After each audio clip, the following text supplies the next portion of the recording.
Welcome to Skincare Specialist 101. I'm Janine, your host for the series.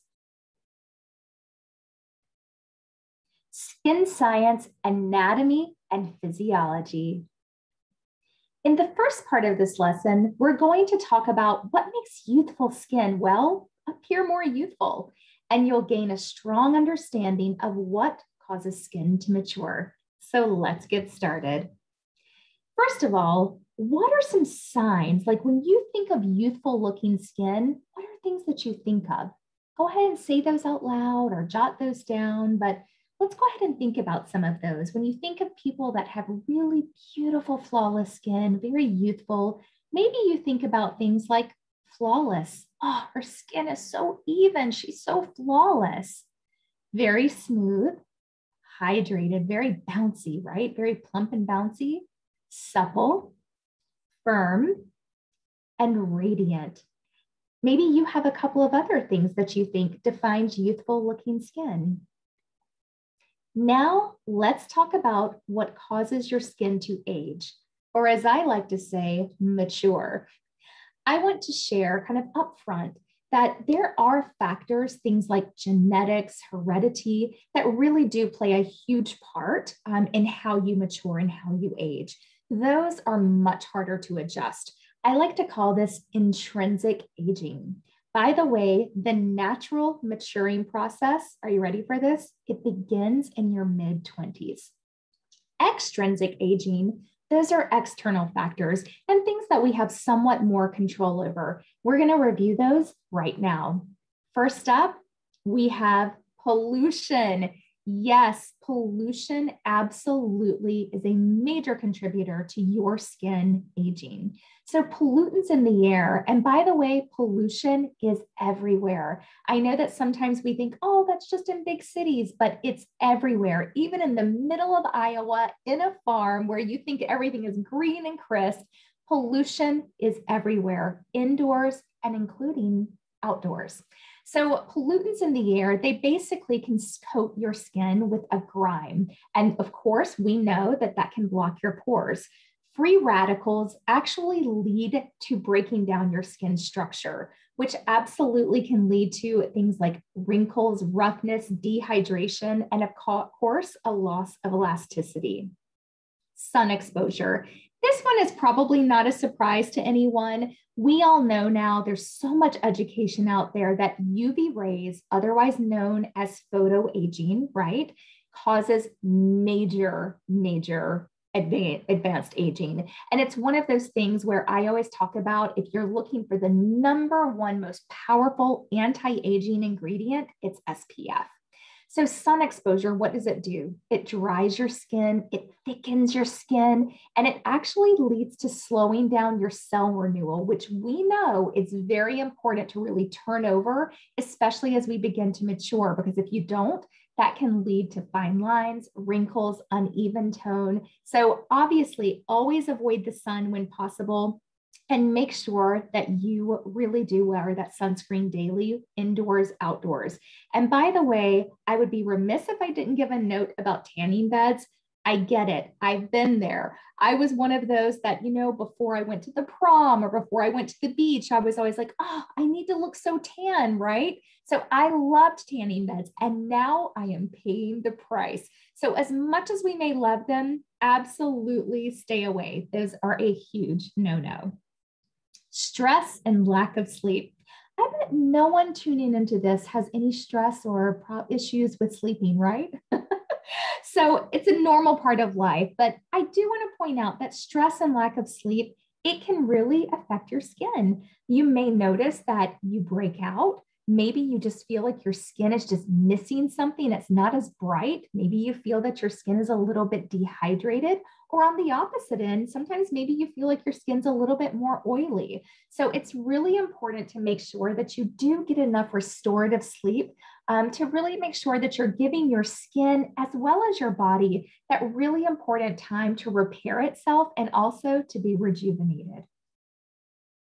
Dehydration. So dehydration, this one can, really, it can make your skin appear dull, and nobody wants this, but it exaggerates wrinkles and dark circles.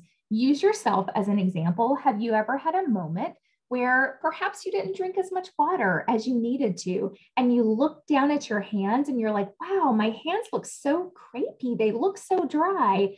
Your skin will always show you what is going on inside of your body, but we'll talk more about that in just a few moments. Smoking. This is another one that I'm sure a lot of you know, but smoking, it does stuff on a scientific level. It actually deprives your skin of much needed oxygen, nutrients, and what happens when it's actually deprived, it can look very dull, it can look lifeless, and of course, smoking also causes very harmful free radicals, which actually weaken your collagen and elasticity, and that accelerates the aging process. Now, does this one surprise anyone? Sleep positions, but it's true. So the way that you can sleep can absolutely increase the appearance of wrinkles. Side sleeping can cause lines on your chin, on your cheeks. Sleeping face down can create lines on your forehead. So obviously we need to sleep kind of on our back. It's the best way to prevent those lines, but I get it, right? Haven't you ever woken up? I know I have, and I'm like, oh my goodness, look at that line on my face. When is that going to go away? And I feel like as I have matured, right, sometimes it takes a little bit longer for those lines to kind of plump and fill back out. And I should also let you know, there is an entire channel in our industry that is completely dedicated to alleviating sleep wrinkles. There's things on the market like satin pillowcases. There's even pillows for your body positions. There's even medical grade silicone that you can actually place in different areas on your body. So you can put it on your neck, you can put it on your décolleté, on your face, and it's all with the promise that it's going to help to avoid those deep lines while you sleep. Facial expressions, I know. So I know that some of you are going to be laughing right about now, and I know you're going to be thinking, I was in pretty great shape before I had kids, and then everything fell to pieces, right? So obviously I'm making fun, but 15,000 facial expressions that you make every single day on average can damage your skin.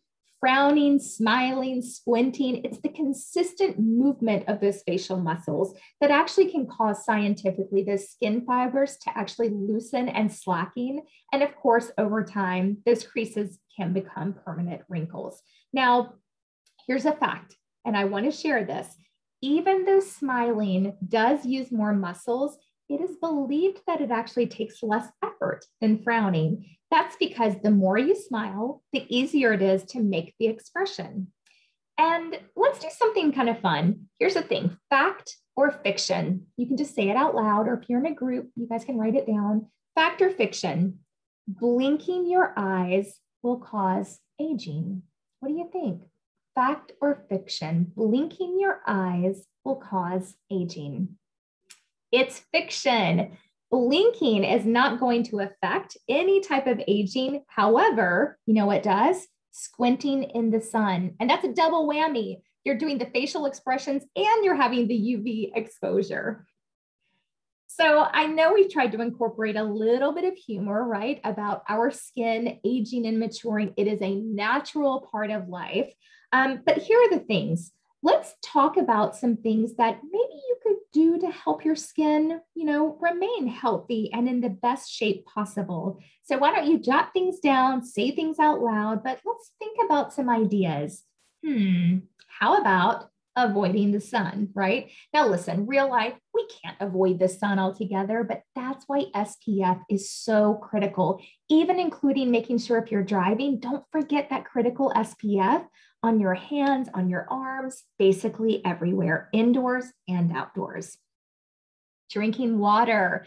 Drinking water, that's a great solution, right, to avoiding dehydration. It also is so great for your body, and it's going to do so many good things for you.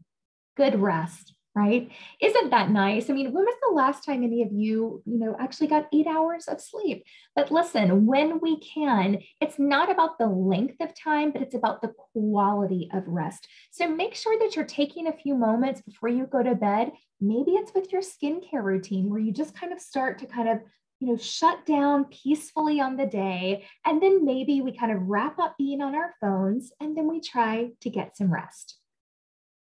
Exercise. Moving is everything. And I know that that's probably something on all of our list in terms of really making sure that we're constantly moving. Eating healthy. It goes without saying that, they always say you are what you eat. So we always want to make sure that we're eating as healthy as possible. Reducing stress. And I'll tell you what, when you figure this one out, I want you to personally reach out to me and let me know. But all fun aside, it is important as much as possible to try and reduce that stress. Positive outlook. Now, isn't that a fun one? Trying to, always remain optimistic and remain happy. But it really is proven that the more positive your outlook is, the better off you will be. Your skincare routine. Now, this one is no surprise to you that obviously taking good care of your skin is really going to make all the difference in the world. And this is one that I wanted to point out. It may not be obvious, but make sure that you actually make time at least once a year to go visit your dermatologist. Really important to have those full body scans. We know that skin cancer is a real thing. So making sure that you're keeping yourself, up to date on all of your visits and all of your checks. Okay, so now that you have a strong understanding of what it means to have youthful looking skin, but most importantly, the factors that contribute to your skin maturing and aging, let's move on to the next part of this lesson and talk about the basic structure of skin.